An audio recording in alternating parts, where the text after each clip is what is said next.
여러분 심령에 주님의 평화가 함께하기를 축복합니다.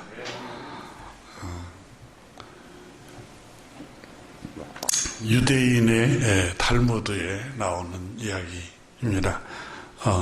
쇠덩어리가 세상에 처음 등장했을 때 모든 나무들이 두려워 떨고 있었다고 합니다. 그러자 하나님께서 나무들에게 말씀을 하셨습니다. 쇠덩어리들에게 말했어요. 근심할 것 없다. 쇠는 너희들이 손잡이를 제공해주지 않는 한 너희를 해칠 수가 없단다. 아주 지혜를 주는 말씀입니다. 이야기인데, 나무들이 도끼나 칼이나 창 같은 철로 만든 날카로운 무기에 자신들을 손잡이로 쓸 수 있도록 제공하지 않으면 그와 같은 무기는 아무 쓸모가 없어진다는 이야기입니다. 이 이야기 속에는 다양한 교훈을 주고 있지만 무엇보다도 모든 원인은 자기 자신의 태도와 행동에 의해서 결정된다는 이야기입니다. 내 태도 그리고 나의 행동에 의해서 불행이 찾아오기도 하고 행복이 찾아오기도 한다는 겁니다. 우리는 환경을 탓하고 환경을 두려워하지만 환경 때문에 사람이 불행한 게 아니라 나의 태도와 나의 행동에 의해서 행불행이 결정이 된다는 겁니다. 물론 불행과 행복을 주관하신 분은 창조주 하나님이십니다. 그러나 하나님께서 우리의 태도와 행동을 통해서 결정하신다는 겁니다. 쇠가 아무리 단단하고 날카로운 칼로 무기를 만든다 할지라도 고대시대에 그 손잡이를 할 수 있는 나무가 제공되지 않으면 무기로 쓸 수가 없듯이 나무들에게 너희가 탈무드에는 손잡이로 제공만 하지 않으면 쇠를 무서워할 것 없다. 우리가 환경을 무섭고 두려운 환경이 온다 할지라도 우리가 어떻게 태도를 취하고 행동하느냐에 따라서 결정이 된다는 겁니다. 잠언 1장에 보면 31절에 그러므로 자기의 행위의 열매를 먹으며 자기 꾀에 배부르리라 그랬습니다. 오늘 이 결과는 과거의 나의 행동으로 인한 열매입니다. 미래는 오늘 내가 행한 태도와 행동의 결과로 미래는 또 결정이 됩니다. 여러분, 우리 민족, 우리 대한민국이 이렇게 잘 사는 것, 세계 10대 경제대국으로 발전할 수 있었던 것은 철저히 하나님의 은혜입니다. 절대적으로. 하나님께서 어떻게 은혜를 베푸셨느냐. 한국 우리 조상들에게 교육의 최우선순위를 두도록 우리 부모님들에게 열정을 쏟아 부어 주셨습니다. 교육, 이 힘을 통해서 경제 강국을 하나님이 만들어 주셨습니다. 과거에 우리 부모님, 할아버지, 할머니, 우리보다 먼저 살았던 선조들의 행위의 결과로 오늘 경제의 10대 강국이 된 겁니다. 오늘 우리 시대에 우리가 잘해서 된 게 아니라 우리 부모 세대들, 우리 선배 세대들, 우리보다 먼저 살았던 세대들의 과거에 희생을 하고 행동을 했기 때문에 오늘 결과의 경제의 열매를 먹게 된 것입니다. 오늘은, 미래는 어떻게 될까? 오늘을 어떻게 태도를 취하고 행동하느냐에 따라서 미래가 다가오는 겁니다. 탈무드는 그걸 교훈하고 있습니다. 하나님의 말씀도 자기의 행위의 열매를 먹으며 자기 꾀에 배부를 것이라, 이렇게 말씀을 하고 있습니다. 이사야서 3장 10절에서도 너희 의인들에게는 복이 있으리라. 그들은 그들의 행위의 열매를 먹을 것이요. 그렇습니다. 행위의 열매를 먹는다는 겁니다. 오늘 게으르면, 오늘 심지 않으면 봄에 농부가 씨앗을 뿌리지 않고 여름에 김 매지 않고 가꾸지 않으면 가을에, 미래의 가을에 먹을 게 없습니다. 거둘 게 없어요. 선지자 예레미야는 바벨론 포로로 끌려갔던 유다 백성들에게 그렇게 외쳤습니다. 어찌하여 포로가 되었느냐? 너희들이 바벨론 느부갓네살 왕을 원망하고 바벨론 느부갓네살을 독재자라고 비난하고 우리 예루살렘 성을 불태워버리고 성벽을 헐었다고 하고 온갖 저주를 퍼붓지만은 예레미야 2장에서 이스라엘아, 너희가 종이냐 시종이냐 어찌하여 포로가 되었느냐?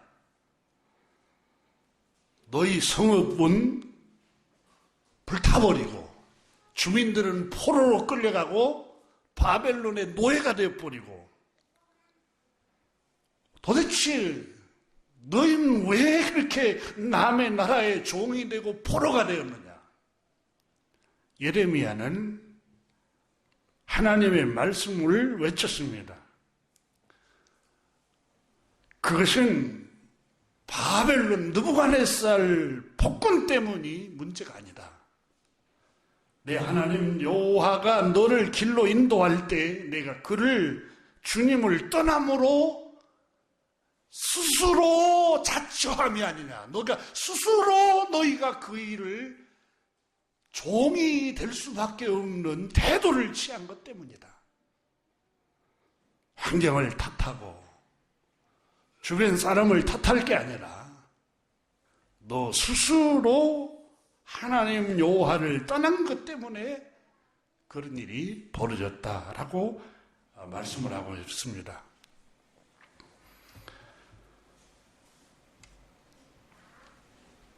하나님께서 오늘 본문 말씀에 14절에 보면 입에는 죄로 타락한 저주와 독설이 가득 찼다 라고 말씀을 하고 있습니다. 그 입에는 저주와 악독이 가득하고 그 발은 피를 흘리는 데 빠른지라. 16절에 파멸과 고생이 그 길에 있어. 그 입에 저주와 악독이 가득한 삶의 결말은 오늘 본문 말씀에 파멸과 고생의 길이라 라고 말씀을 하고 있습니다.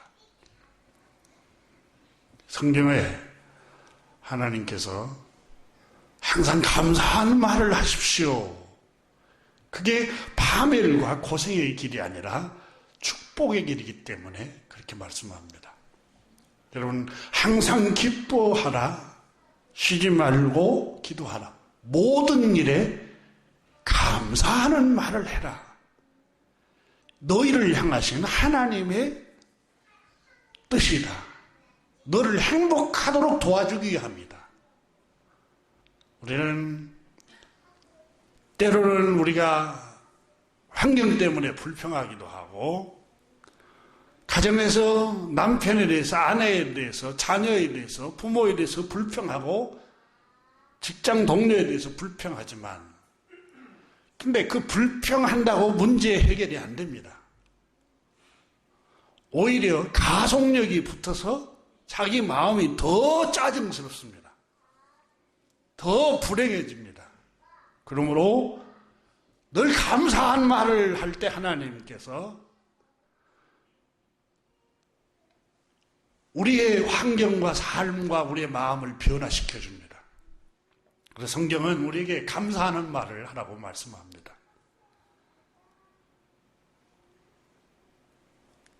왜 이렇게 저주와 독설이 가득 찬 말을 하느냐?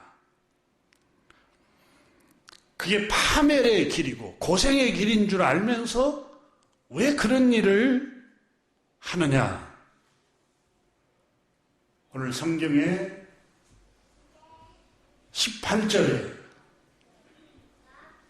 하나님을 두려워함이 없기 때문이다. 이렇게 말씀하고 있습니다. 정말 성경에 말씀하신 것처럼 파멸과 고생의 길일까? 이 말씀대로 이루어질까? 하는 두려움이 없다는 거예요. 그 말씀이 진짜일까? 믿어지지 않는다는 거예요. 진짜 파멸과 고생의 길이라고 생각하면 축복의 말을 합니다. 늘 감사의 말을 합니다.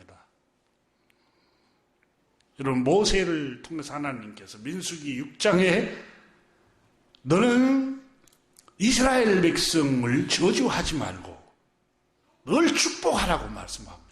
축복하라고. 또 부모에게도 자기 자식을 늘 축복하는 말을 하라고 합니다. 여러분, 야곱이 12아들을 죽기 전에 모아놓고 안수하면서 늘 축복을 했습니다. 축복하는 말을. 축복하는 말을 할 때에 그 축복이 그대로 임한다고 주님께서 네가 비는 축복이 그 가정에 머물만 하면 그대로 임한다고 그랬습니다. 그래서 여러분 자녀들을 축복하는 말을 하십시오. 가정에서도 늘 축복하는 말을 하십시오. 오늘 성경에 파멸과 고생의 길이 그 입에 저주와 악독이 가득하면 파멸과 저주의 길로 가는 거예요. 가정은 늘 저주하는 말, 비아냥거리는 말, 비웃고 조소하고 비난하고 수근수근거리고 저주하고 업신여기는 말을 하면 파멸과 고생의 길이라고 주님께서 말씀을 하고 있습니다. 하나님의 말씀은 우리의 마음을 비춥니다. 우리의 생각을 비추고요. 여러분, 어두움 속에서는 사물이 보이지 않습니다. 해가 떠오르고 환하게 비추면 모든 사물이 다 보입니다. 산도 보이고 나무들도 보이고 사람들도 보이고 자동차도 보입니다. 캄캄할 때, 빛이 없을 때 사물을 분별하지 못합니다. 하나님의 말씀이 성경에는 빛이라고 말씀합니다. 시편 119편 105절에는 주의 말씀은 내 발의 등이요 내 길의 빛이니이다. 130절에 시편 119편 주의 말씀을 열면 빛이 빛이요. 여러분 시편 기자는 주의 말씀을 열면 내 심령과 내 내면에 빛이 비치어진다. 그래서 우둔한 사람을 깨닫게 하나이다. 시편 119편 130절에 주의 말씀을 열면 빛이 빛이요. 주님의 말씀을 열 때 우리의 심령에 빛이 들어온다는 거예요.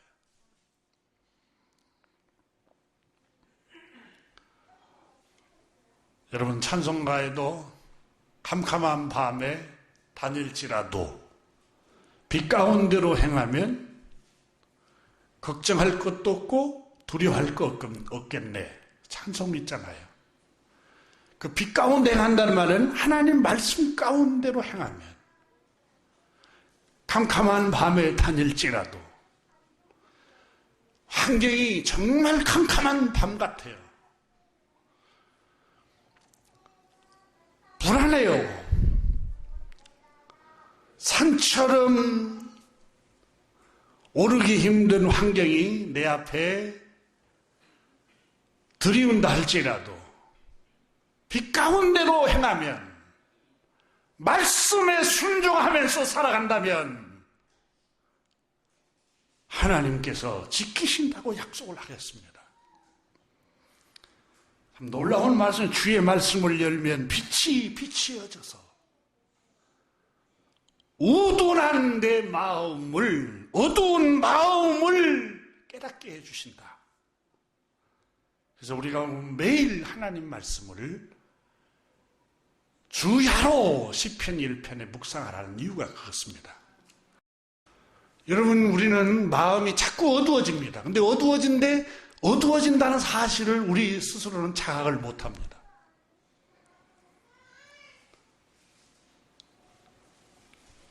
시편 130편, 119편 30절에 우둔한 사람을 깨닫게 한다는 우둔하다라는 말은 페타이라는 히브리어 단어인데 이 말은 유혹에 빠지기 쉽다, 미련하다, 분별하지 못하다, 식별하지 못하다 라는 우리말의 뜻을 지니고 있습니다.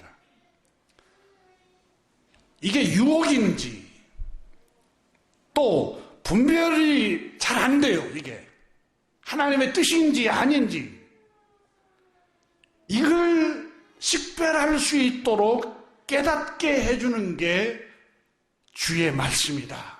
이렇게 말씀하고 있습니다.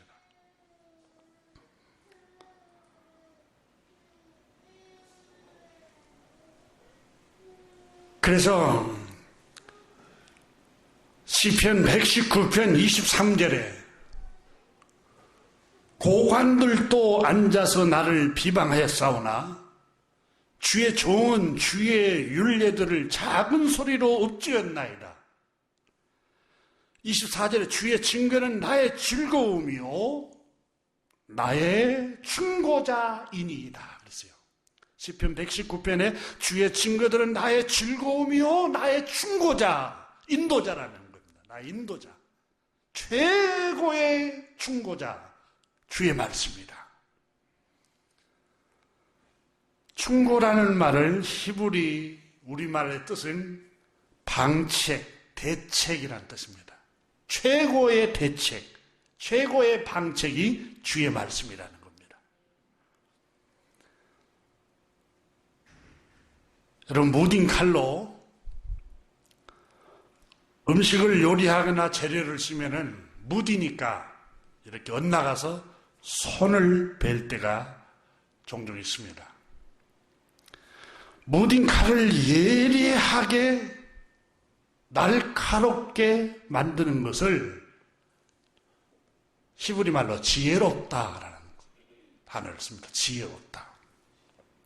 그러니까 무딘 마음을,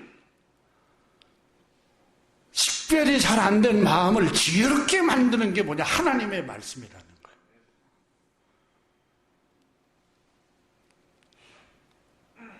시편 19편에는 하나님의 모든 말씀은 순수하고 순결하여 우리 마음의 눈을 밝혀줍니다. 이렇게 기록하고 있습니다. 우리 마음은 세상의 욕심, 육신의 정욕, 명예, 이익, 유혹, 이와 같은 것들이 사람의 눈을 어둡게 합니다. 근데 이 유혹인지 아닌지를 식별할 수 있게 하는 게 뭐냐? 하나님의 말씀이라는 겁니다.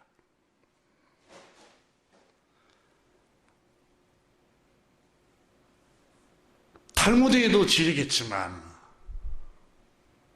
나무들이 쇠 덩이를 두려워할 거 없습니다. 자기 이 나무만 내어주지 않으면 그 쇠 덩이가 해를 가하지 못한다는 교훈을 주고 있는데, 모든 문제는 나의 태도와 나의 행위의 결정이 된다는 겁니다.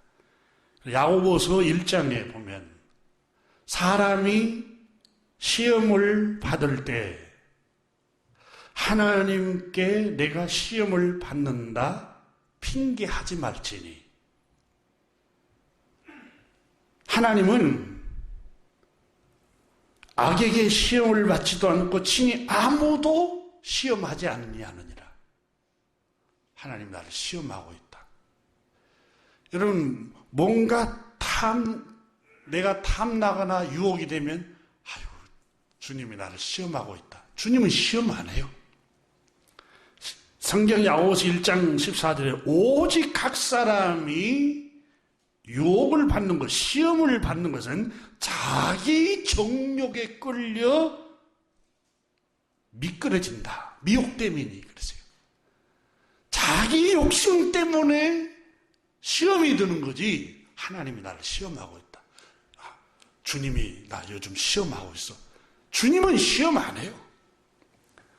자기 욕심, 자기 정욕, 자기 탐욕, 육신의 정욕, 자기 정욕과 욕심이 나를 시험에 들게 하는 거지 하나님이 우리를 시험하신 분이 아니라는 거예요.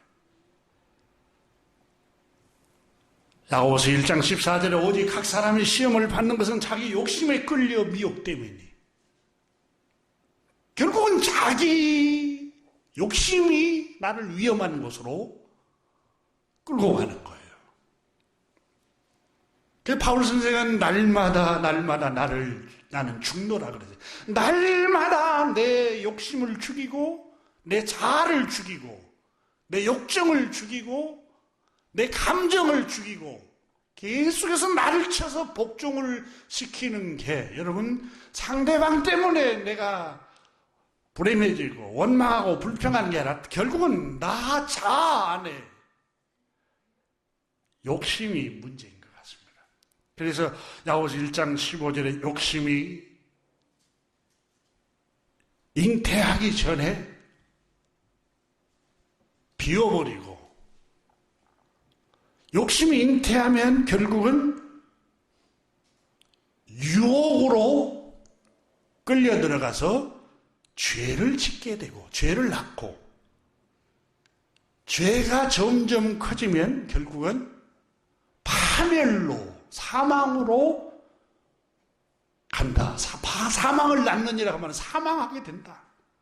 파멸해 버려. 여러분, 너무 욕심이 지나치면 파멸로 가버려요. 러시아 우크라이나 전쟁, 러시아에 욕심 낼 거 없잖아요. 근데 그 큰 땅덩어리를 갖고 있는데 파멸로 가고 있잖아요. 파멸로. 러시아 군인들이, 젊은 청년들이 전쟁터인지도 모르고 갔다 그러잖아요. 군사훈련이라고 군사령부에서 끌고 갔는데 전쟁터였어요. 생각해 보세요. 얼마나 많은 젊은이들이 피를 흘려서 죽습니까?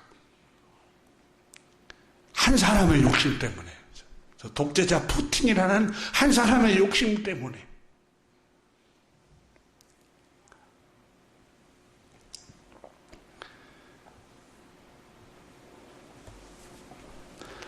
미국의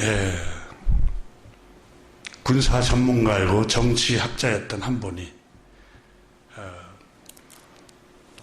우크라이나가 살아남을 수 있는 방법이 여러분 중립국으로 선언하면 무고한 백성들이 죽지 않았을 것이다 라고 8년 전에 이미 예언을 했습니다. 미국은 서방 세계 유럽 국가를 민주주의로 이끄는데 공헌을 했지만 러시아와 이렇게 서로 외교 충돌을 함으로써 우크라이나가 결국 희생양이 됐다. 국제외교 교수 그분이 얘기를 했습니다. 그 이유 중에 하나가 우크라이나가 소련에서 해체될 때 핵폭탄이 우크라이나에 다 많이 있었잖아요. 그걸 제거하는 대신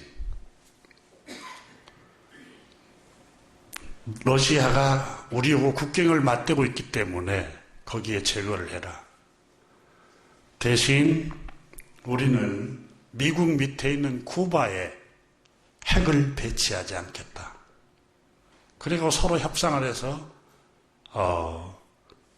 핵을 해체시켰어요. 결국은 러시아와 미국 패권 때문에 우크라이나 약소국가가 여러분 전쟁에 휘말리고 말았습니다. 저는 우리 민족을 생각하면서 절로 기도가 나옵니다. 남북 분단이 된 원인이 여러 가지가 요소가 있습니다. 우리 남북끼리 하나가 되지 못해서. 그렇지만 강대국에 둘러싸여 있어서 우리나라가 우리 의사와는 상관없이 전쟁에 휘말리고 말았던 겁니다. 우리 주변 국가의 강대국에 대한민국은 둘러싸여 있습니다. 일본, 중국, 러시아, 태평양 건너 미국. 강대국에 의해서 우리나라는 우크라이나처럼 희생양이 전쟁터에 되지 않도록 기도해야 됩니다. 역사를 보십시오. 러일 전쟁, 러시아와 일본하고 전쟁할 때 어디서 했습니까? 한반도에서 전쟁을 했습니다. 중일 전쟁, 중국과 일본하고 전쟁할 때 어디에서 전쟁했습니까? 한반도에서 했습니다. 소련, 냉전체제 때 소련하고 자본주의 미국하고 대결을 구도를 펼 때 어디하고 전쟁을 했습니까? 그 두 국가가 한반도에서 결국은 희생당했습니다. 저는 역사를 읽으면서 나라를 위해서 절로 기도가 나옵니다.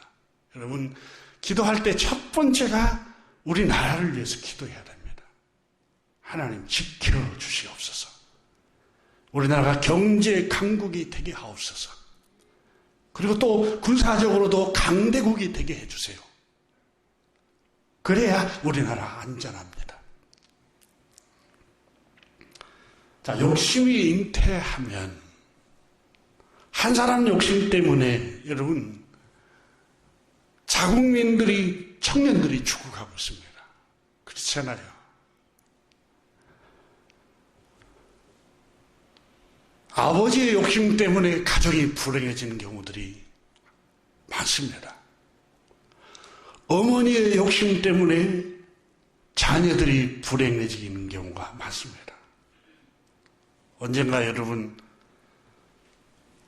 엄마가 자기 아들에게 무조건 1등 해야 된다. 인류대학 가야 된다.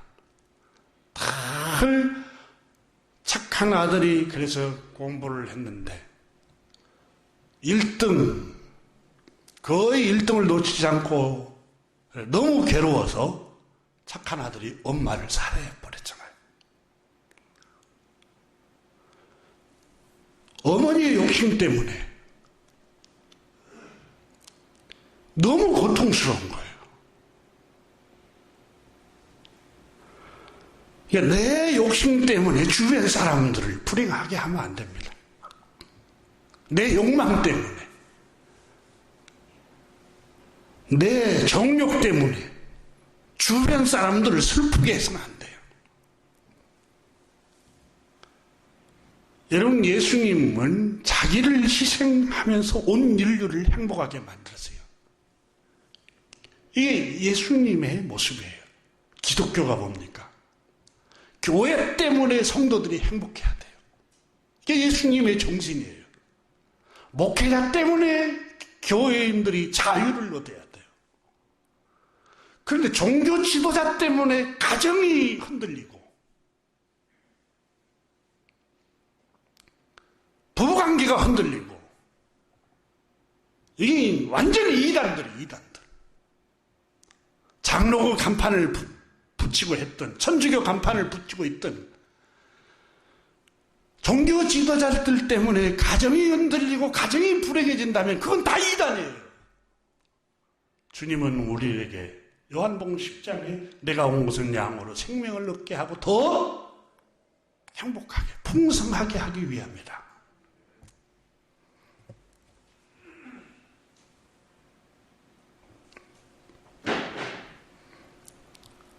진리가 너희를 자유케 하리니. 예수님이 요한복음 8장에 나는 너희를 자유케 하러 왔다고 그랬어요. 자유케. 월급내고 구속시키고 종교의 이름으로 사람을 강요하고 이런 게 아니라 자유를 주러 오셨다고 예수님께서.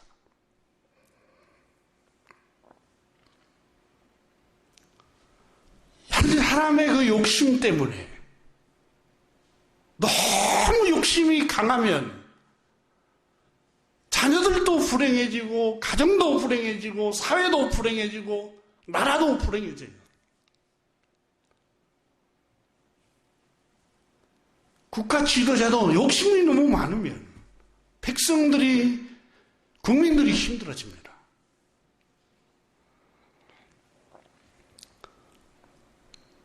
하나님의 말씀은 우리 마음을 비추는 빛입니다. 생명의 빛입니다. 그래서 신명기 32장에 1절 이하에 하나님의 말씀을 들을지어다 그랬습니다. 주님께서 내 교훈은 비처럼 내리고, 여러분, 비가 오지 않으면 사막화가 됩니다. 생물이 자랄 수가 없어요. 딱딱하게 돼버리고 땅이 갈라져서 사막화돼 버려요. 생기가 없어요. 그러니까 하나님의 말씀은 비처럼 내리고 내 말은 이슬처럼 맺나니. 식물이 아침 저녁으로 내리는 이슬을 먹고 자란다고 그러잖아요.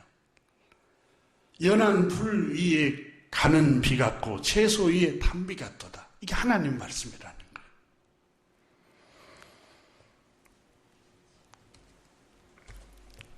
어리석고 지혜 없는 백성들아, 여호와께 이같이 보답하느냐? 그는 내 아버지요 너를 지으신 이가 아니시냐? 그가 너를 만드시고 너를 세우셨도다. 옛날을 기억하라. 역대 연대를 생각해보라. 내 아버지에게 물으라. 그가 너에게 설명할 것이요 내 어른들에게 물어보라. 그들이 너에게 말하리로다. 무엇을 어떻게 할 때에 복을 받고, 어떻게 할 때에 저주가 임하고, 어떻게 할 때에 은혜를 입고, 어떻게 할 때에 고생과 파멸로 갔는가를 옛날 선조들에게 역사에서 배우고 역대 연대에 살았던 사람들에게서 교훈을 얻으라는 거예요.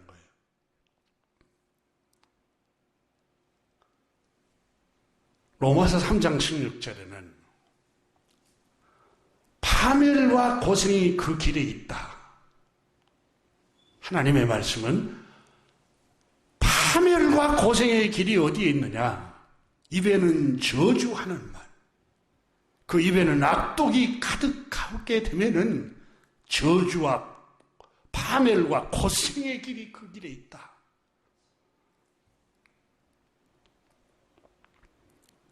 그 집에 찬송이 가득 차고 그 집에 새 노래가 가득 차면 평안이 임합니다. 하지만 늘 불평하고 늘 원망하고 입만 열면 늘 악평하고 수군거리고 전화 통화만 하면 늘 헐뜯고 파멸과 고생의 길이라. 그 사람에게는 평안이 없다. 오늘 성경에 3장 17절에 평강의 길을 알지 못하였고 평안이 없어요. 평안이.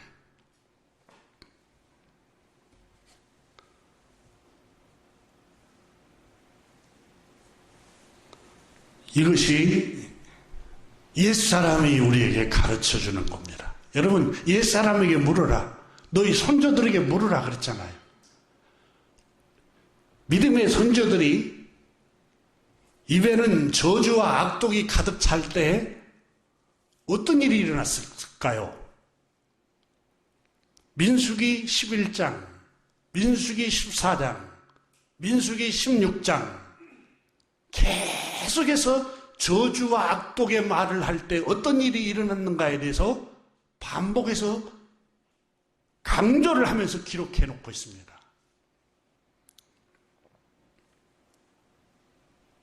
이스라엘 백성들은 애굽 땅 노예로 있었습니다.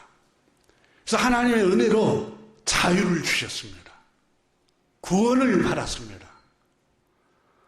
학대가 있었고 살해의 위협을 느끼고 자녀들을 고통과 폭력에 시달렸던 이스라엘 백성들에게 하나님이 자유를 주셨습니다. 그리고 젖과 꿀이 흐르는 저 가나안 땅을 너에게 주겠다 약속했습니다. 그리고 그 약속을 모세가 하나님께서 주신 말씀을 선포하자 이스라엘 백성들은 우리가 그 땅을 정탐할 수 있도록 허락해달라. 좋다. 12명, 각 지파 대표를 뽑아서 12명을 정탐을 하고 돌아왔습니다. 그때 두 사람은 감사의 말을 했습니다. 믿음의 말을 했습니다. 나이가 많은 갈렙하고 청년 여호수아는 감사의 말을 했습니다. 그리고 자, 우리가 올라가자. 하나님께서 정말 약속의 땅으로 올라가자. 하나님이 우리와 함께 하시면 능히 그 땅을 우리 것으로 만들 수 있다. 그리고 10명의 지파 대표들은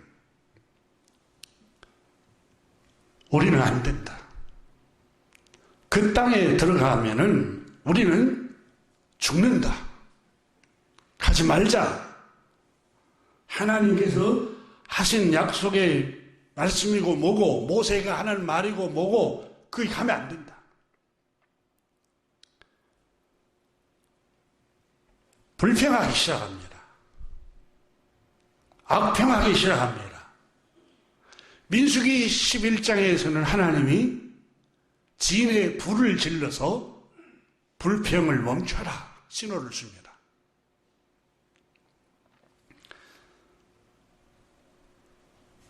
그러나 10명의 정탐꾼들은 그 땅에 가면은 거인들이 살고 있다. 네피림 족속이라는 아낙 자손 거인들이 살고 있는데 우리는 스스로 보기에도 거인 앞에 메뚜기에 불과하니 패배적인 말을 합니다. 부정적이고 패배적이고 늘 불평하고 원망하는 말을 하면서 네가 뭐가 안 돼? 우리를 여기까지 인도해서 광야에서 망하게 하느냐? 모세를 원망하게 합니다. 선동을 합니다.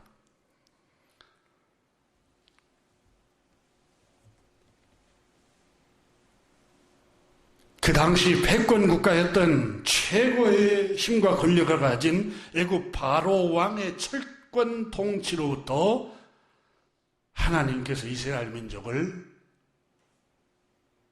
맨손으로 구원해 주셨습니다. 놀라운 것은 군사력도 없었어요. 그렇다고 해서 무슨 무기도 없었어요. 오직 하나님의 권능으로, 하나님의 능력으로 10가지 재앙을 그 땅에 내려서 하나님이 이스라엘 백성을 애굽에서 업어내어서 구원해냈어요. 10가지 재앙을 내려서. 히브리 백성들이 노력한 것도 아니에요. 하나님께서 10가지 재앙을 애굽 땅에 쏟아 부어서 항복하게 하신 거예요. 그런데 애굽이 당시에 최고의 패권 국가였는데, 여러분, 가나안 땅은 아주 조그마한 땅입니다. 애굽은 거대한 제국이고, 이 애굽도 탈출해서 홍해바다에서 애굽 군대를 다 수장을 시키고 하나님이 우리를 구원해 주셨는데, 가나안 땅에 저 가나안 조그마한 땅을 어떻게 하나님이 인도하시지 않을 수 있겠습니까? 약속을 했는데. 그러나 이스라엘 백성들은 두려웠습니다. 이게 인간의 모습입니다.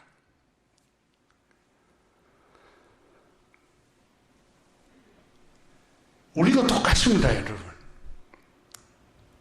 그 엄청난 시련과 압박과 고난 속에서도 그 위기를 하나님의 은혜로 다 넘기고 여기까지 왔어요.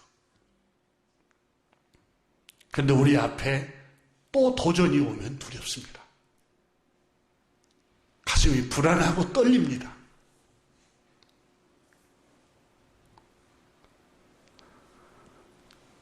눈앞이 캄캄해질 도전들을 볼 때마다 초조해집니다. 잠이 오질 않을 때가 있습니다. 이것이 연약한 인간의 모습입니다. 그럴 때마다 우리는 어떻게 해야 할까요?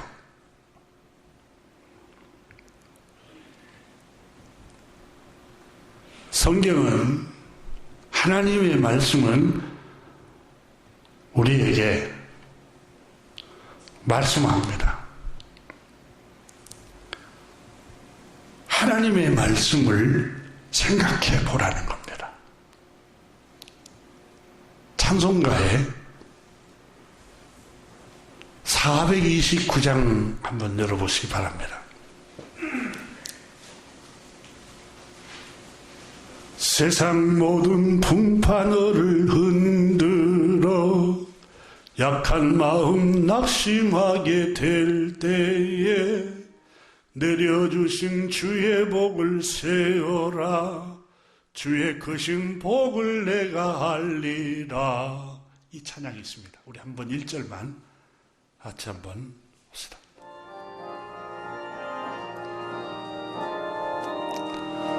세상 모든 풍파 너를 흔들어 약한 마음 낙심하게 될 때에 내려주신 주의 복을 세우라. 주의 크신 복을 내가 알리라. 받은 복을 세워 보아라. 크신 복을 내가 알리라. 받은 복을 세워 보아라. 주의 크신 주신 복을 내가 알리라. 아멘. 세상 권세 너의 앞길 막을 때 주만 믿고 낙심하지 말아라. 천사들이 너를 보호하리니 염려 없이 앞만 보고 나가라. 받은 복을 세어보아라. 크신 복을 내가 알리라.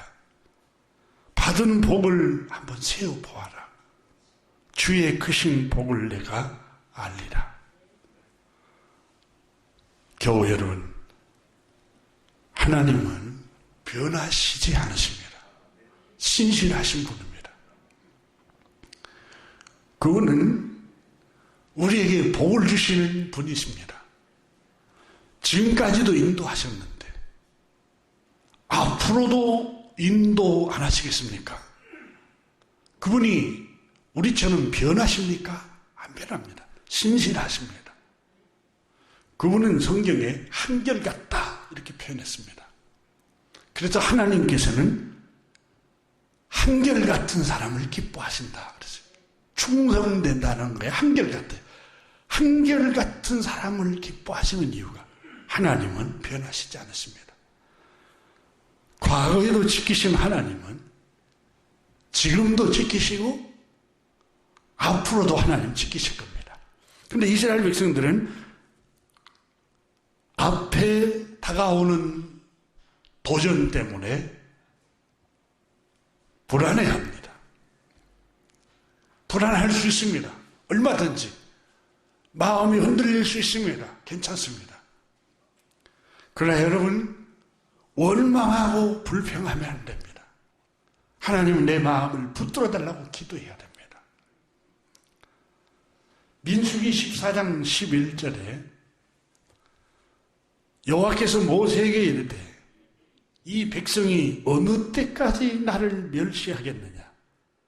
내가 그들 중에 많은 이적을 행하였으나 어느 때까지 나를 믿지 않겠느냐? 왜 그렇게 믿음이 없느냐? 10가지 재앙을 내려서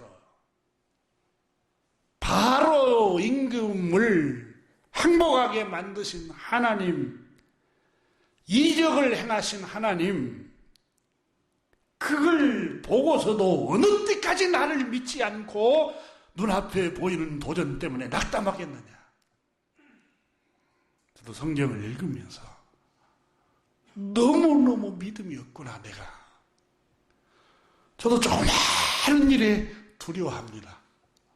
아무것도 아닌 일에 초조해합니다.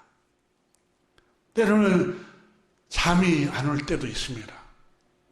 정직한 고백입니다. 아무것도 아닌 일에 가슴이 두근두근거립니다. 그럴 때마다 어느 때까지 나를 믿지 않겠느냐? 왜 이렇게 믿음이 없느냐 너? 지금까지 지내온 걸 한번 생각해봐라. 그 위기도 하나님이 다 인도하셨는데 거기에 비하면 세 발의 피도 안 되는 문제를 가지고 왜 이렇게 전전긍긍하고 두려워하느냐?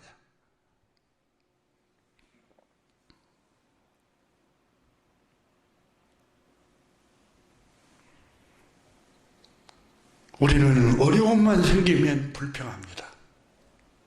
원망합니다. 악평하는 말만 합니다. 저주하는 말만 합니다. 그 혀에는 독사의 독이 있고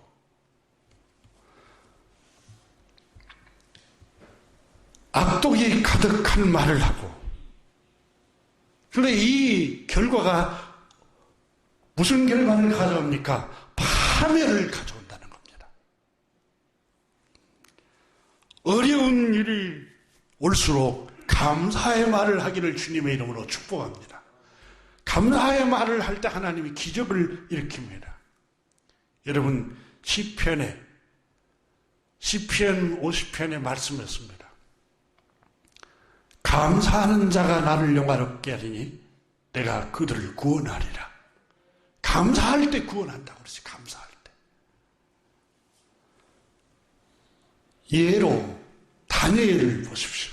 사자굴에 처넘을 당할 때 하루에 3번씩 원망하고 탄식하는 기도가 아니라 감사의 기도를 하니까 하나님이 사자 입까지 막아버려요.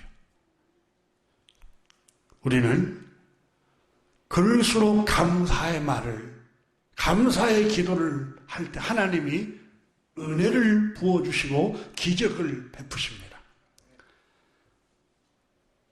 출애굽기 14장에 보면 어려운 일을 만날 때 하나님께서는 복을 주시기 위함이다 라고 기록하고 있습니다.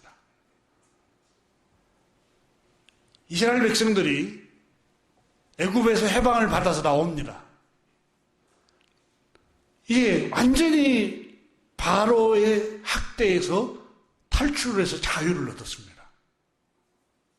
얼마나 감격적인 환희의 가슴 벅찬 구원을 얻은 겁니다.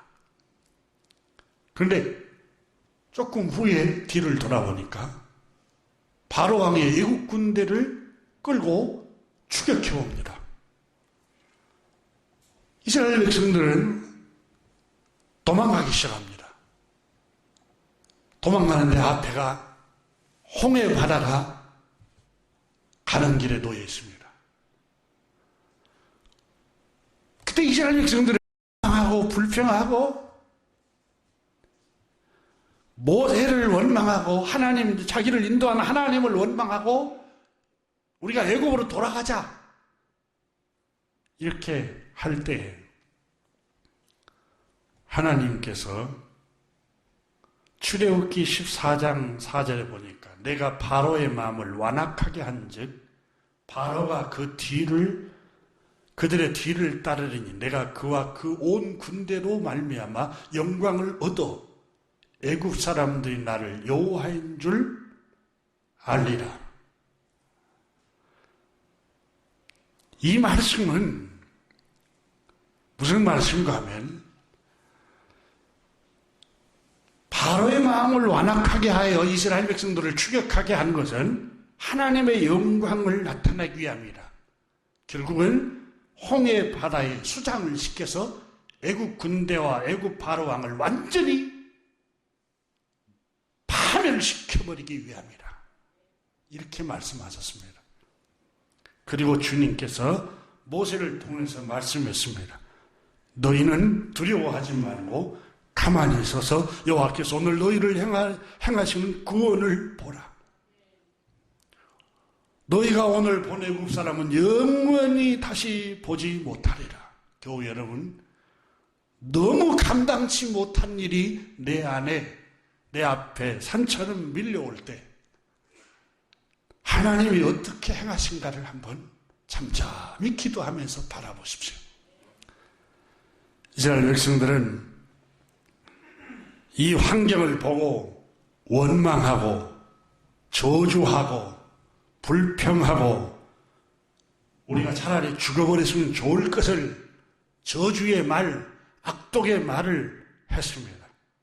그때 하나님께서 민수기 14장에 27절에 나를 원망하는 이 악한 백성들이 내가 그 원망하는 말을 들었노라.